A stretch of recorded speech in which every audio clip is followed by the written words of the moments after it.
Shalom, Amang Inang, saudara-saudaraku yang dikasihi Tuhan Yesus Kristus.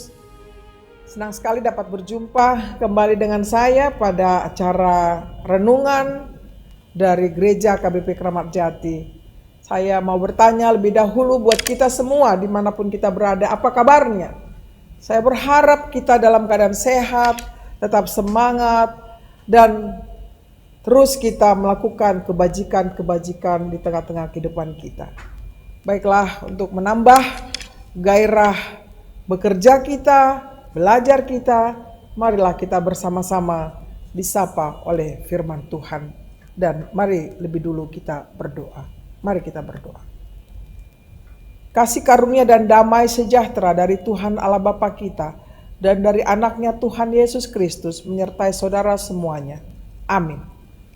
Amang Inang, saudara-saudaraku yang dikasihi Tuhan Yesus Kristus, sebagai nas renungan kita pada hari ini Sabtu, tanggal 1 Maret 2025 dari kitab Yesaya 43 ayat 11. Yesaya 43 ayat 11 demikian bunyinya. Akulah Tuhan dan tidak ada juru selamat selain daripadaku. Akulah Tuhan dan tidak ada juru selamat selain daripadaku. Demikian bunyinya. Judul renungan kita ini adalah Tuhanlah juru selamat kita. Amang Inang, saudara-saudaraku, bahwa nats ini jelas sekali tegas menyatakan bahwa hanya Tuhanlah Allah yang benar. Dan dialah juru selamat kita yang hidup. Dan tidak ada yang setara dibandingkan dengan apapun, yakni Tuhan Allah kita tidak dapat dibandingkan dengan apapun. Di sini Yesaya ingin menunjukkan bahwa tidak ada dewa atau kuasa lain yang dapat memberikan keselamatan bagi umat manusia. Yesaya mengajak umat Israel untuk kembalilah hanya kepada Tuhan saja dan meninggalkan penyembahan berhala. Begitu banyak penyembahan mereka. Mereka tidak takut kepada Tuhan. Yesaya menegaskan bahwa hanya Tuhan yang layak disembah. Dan tidak ada Allah lain yang bisa menandinginya.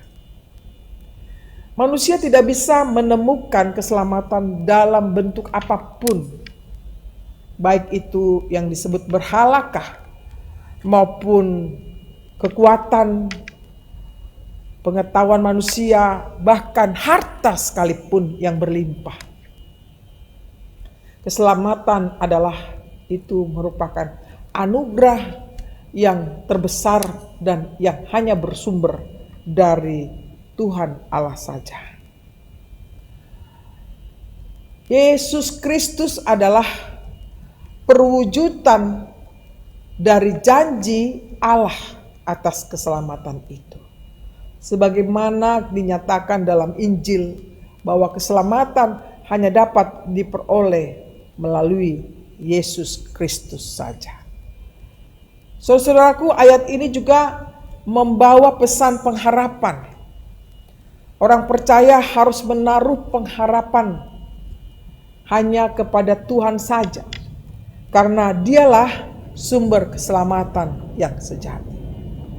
Ini memberi pengharapan bagi mereka yang tentunya merasakan kehilangan arah, kehilangan tujuan, atau dalam penderitaan, karena mereka dapat yakin bahwa Tuhan akan menyelamatkan mereka sesuai dengan janjinya. Tuhan tidak hanya berkuasa untuk menyelamatkan, tetapi Dia juga bersedia melakukannya untuk manusia yang percaya. Dengan demikian, saudaraku, umat Tuhan dapat memiliki pengharapan yang kokoh dalam menghadapi kesulitan hidup setiap harinya. Dalam hidup Yesus Kristus, pengharapan itu semakin ditegaskan. Kristus adalah penggenapan dari janji keselamatan Tuhan itu saja. Sehingga setiap orang yang percaya dapat memiliki pengharapan yang abadi di dalam Yesus Kristus. Oleh karena itu, saudara-saudaraku, marilah kita semakin fokus kepada Dia, Tuhan Allah kita, sumber kehidupan kita, penyelamat kita, bukan kepada yang lain.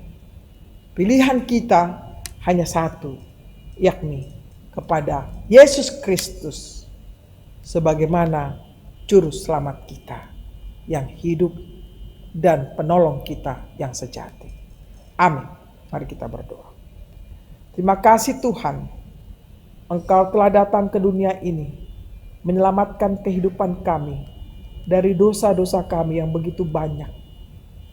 Tuhan, biarlah dengan sapaan firman-Mu ini kami semakin diingatkan agar hidup kami fokus padamu. Engkau adalah juru selamat kami yang hidup. Tidak ada Allah lain selain Engkau, ya Allah Tuhan kami. Oleh karena itu Tuhan, biarlah Engkau menjaga kami, melindungi kami, dan memberikan kami hikmat dalam menjalani kehidupan kami pada hari ini. Berkati seluruh umat-Mu Tuhan, dimanapun mereka berada. Biarlah mereka selalu takut kepadamu. Berilah mereka Tuhan rezeki dan kesembuhan bagi mereka yang sakit. Berkati semua para pelayan Tuhan dimanapun mereka berada.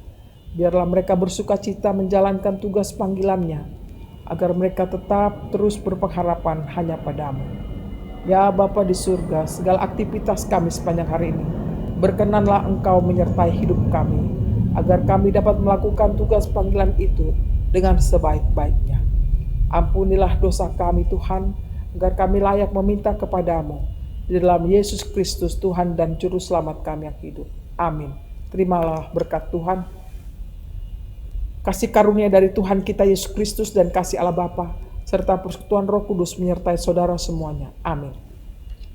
Demikianlah Amang Inang, saudara-saudaraku, renungan yang bisa saya sampaikan. Kiranya dapat menyemangati kehidupan kita hari ini. Salam sehat selalu. Tuhan memberkati kita. Shalom.